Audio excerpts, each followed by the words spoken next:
Welcome again to the Outdoor Training Workshop. If you ever wondered what the difference is between a mineral and a synthetic oil, or between a mineral and a bio oil, in this movie I'm going to explain you all the differences between the difference in molecules, how they are composed, and what the benefits are between one and the other. Further in this movie we will also touch a little bit on fuel, where the alkylate fuel is coming from. We have mineral, synthetic and bio oils available for different applications. For example, a mineral engine oil or a synthetic two-stroke oil or a bio chain oil. Beside these oils there are many more, like hydraulic oil, grease and other products we use in the forest and garden business. So before I'm going to tell you the difference between a mineral and a synthetic oil, you first need to know where the oil is coming from. So for mineral oil, we are drilling out of the oil fields on land or in the sea. Now the crude oil is not ready yet to use in your car, chainsaw, hedge trimmer or any other product that needs lubrication. It needs to be heat treated or refined. So the crude oil we will heat up and refine in this tower. So if you take a look at this tower, you will see that on the lower side you have the heavy particles or molecules like heavy gas, and even lower the bitumes, also known as the asphalt roads you're driving on. If you go higher up, you get oil, diesel, gasoline and of course naphtha, and all the way up you get the lighter particles, also known as LPG, liquefied petroleum gas. Now here, this is the point where we make the alkylate fuel. So to make alkylate fuel, the gas need to be converted to a liquid again. This process is called alkylation, so you know where the product is named after. And this product we are going to use in our forest and garden equipment. Now back to the oil. So the mineral oil was extracted from the soil, the crude oil was heated and then refined in this tower of distillation. Now we're going to continue with the oil. And in this oil we get 5 groups. Group 1 and Group 2 are mineral oils. Group 3 is a semi-synthetic oil, and Group 4 and 5 are full synthetic oils. Now you know where the mineral oil is coming from. Now the semi-synthetic oil, what a lot of people are thinking, is that it's a mix of mineral with synthetic. This is a myth and this is not true. So to make a semi-synthetic oil, we're going to use the mineral oil, Group 1 and Group 2, and we're going to process it into hydrocracking. The hydrocracking is a 2-step process, but simply explained, we're going to crack the bigger molecules into the Group 1 and 2 oil. And this to make the sizes of the molecules more equal to each other. And this is how we create a semi-synthetic oil. Now this is not yet the engine oil, this is the base oil we're going to use, but we have 2 more, Group 4 and Group 5. Group 4 is also known as PAO oil, and Group 5 is also known as ester oil. And this Group 4 PAO and Group 5 ester oils are produced in a laboratory. Now the differences between these oils, between the Group 1, 2, 3, 4 and 5, is the temperature range where they can operate. For a mineral oil it will be much more limited, while for a PAO or ester oil the temperature range will be much wider compared to a mineral oil. But do you know the difference between a mineral and a synthetic oil? So beside a full synthetic oil has a wider operating range than a mineral oil, there is also a difference in molecules.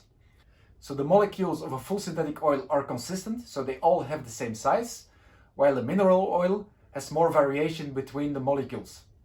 This will result that during extreme temperatures or load or pressure, that the film layer between 2 moving parts will break much quicker on a mineral oil than on a full synthetic or a semi-synthetic oil.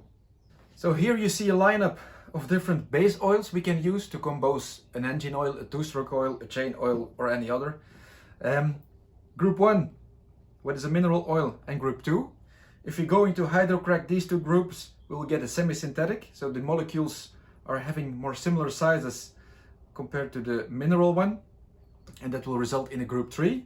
And we have a group 4, what is a PAO oil, base oil, and we have the group 5 ester-based oil. Now, beside the base oil, we need also some other stuff. One of the important things to make a good oil is an additive package. This additive package, this is not what we can compose ourselves.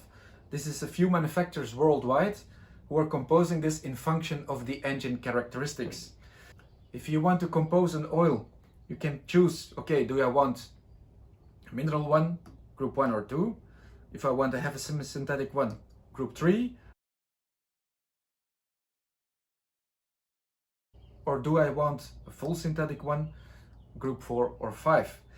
This we're going to put together. So there are different additive packages, but I don't know in how much this is composed together. So there are antioxidants, dispersants, friction modifiers, anti-foam agents, and so on. And this is to extend the lifetime of your engine oil and of the engine, of course. Besides the additive package, we also need viscosity modifier or a viscosity improver. And this is mainly to make the oil thicker or thinner in cold or warm condition. So if you see, this is what we add to make, for example, the oil thicker at cold condition. Now we have almost a 4-stroke or an engine oil composed. So if you want to go to a 2-stroke oil, we're going to use similar base oils. So mineral, group 2, group 1, semi-synthetic, group 3, group 4, group 5 as a full synthetic base oil. So in this case, I take a semi-synthetic one. I will add, of course, the additive package, what is made for my beloved chainsaw, hedge trimmer, brush cutter, and so on.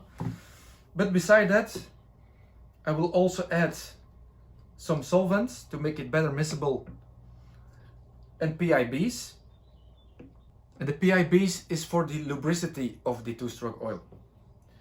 If needed, depending on the climate, I can always add maybe some viscosity improver if needed.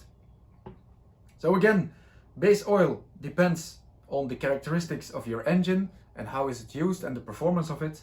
So you take the base oil, mineral, group 1 or 2, semi-synthetic, group 3, and full synthetic, group 4 or group 5. Then we add the additive package with antioxidants, dispersants, foam agents, and other stuff to extend the lifetime, to increase the performance, and to decrease the wear of your engine. Now, if you're talking about a chain oil, a mineral chain oil, the one to lubricate the chain, it's not only to lubricate, it's also to cool your chain. But it's a little bit similar way that your oil is composed.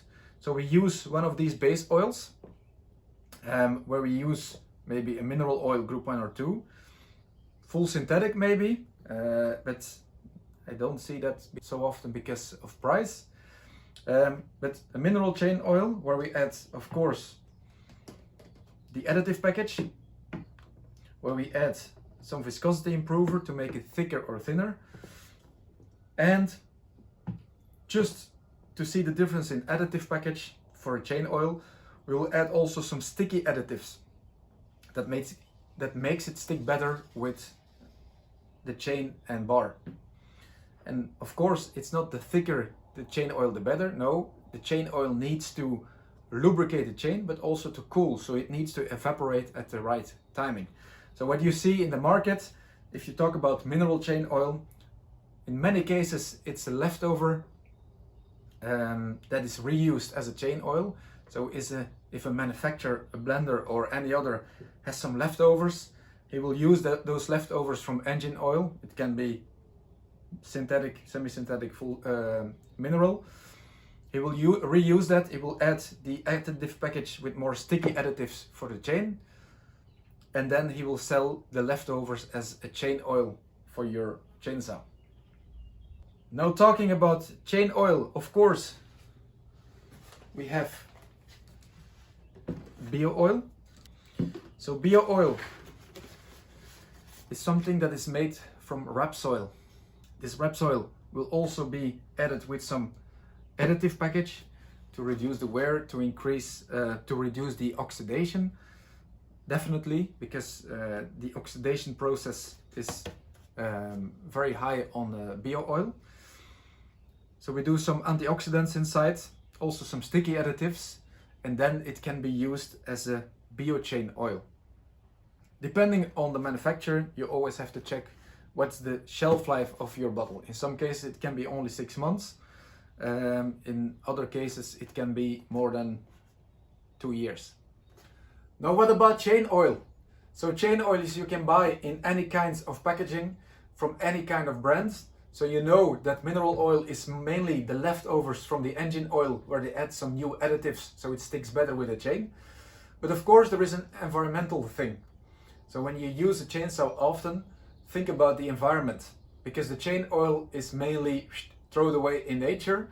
So what you will see is that a mineral oil will be teared down after 21 days, depends on how the certification is going. But mineral oil will remain, or 1 drop of mineral oil can contaminate 1 cubic of soil for 50 years, while the bio oil will be teared down after 21 days for almost 100%. So that's the difference. So they do the same, they lubricate and they cool the chain. The only difference is, environmental wise, what is the best choice? So now you know the difference between a mineral, a semi-synthetic and a full synthetic oil. Also how a bio oil is made. But which one you need to choose? Well, it's all depending on the application you're going to do. If you have a car, your car manufacturer will recommend a minimum certification level that is needed for your car. As a OPE, outdoor power equipment manufacturer, they will recommend for your two-stroke oil a specific certification. In many cases, is it a Yasso FC or FD? So you can check on the website which oil that is Yasso certified. So my recommendation is stick with what the manufacturer is recommending. They have been doing a lot of hours in testing and researching and how the oil will affect the lifetime of the engine. The fuel you're using, you buy from the gas pump, will contain ethanol. This is mainly to reduce the CO2 emissions, but also it will affect the lifetime and the shelf life of your product. So for Euro 95 that contains 10% ethanol, we recommend to use it only during 2 weeks. After 2 weeks you need to get rid of it. Or there is also one other thing you can do. It's using alkylate fuel. Alkylate fuel will remain 3 years in the machine, 5 years in the bottle, and also it's depending the manufacturer's recommendation.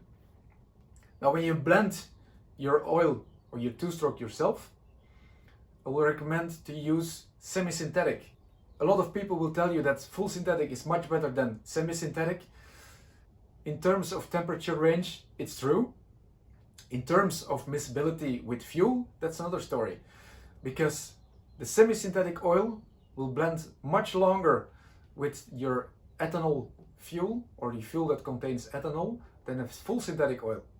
So that's why I recommend to use a Yasso FC semi-synthetic oil when you're blending your own fuel and that fuel contains ethanol.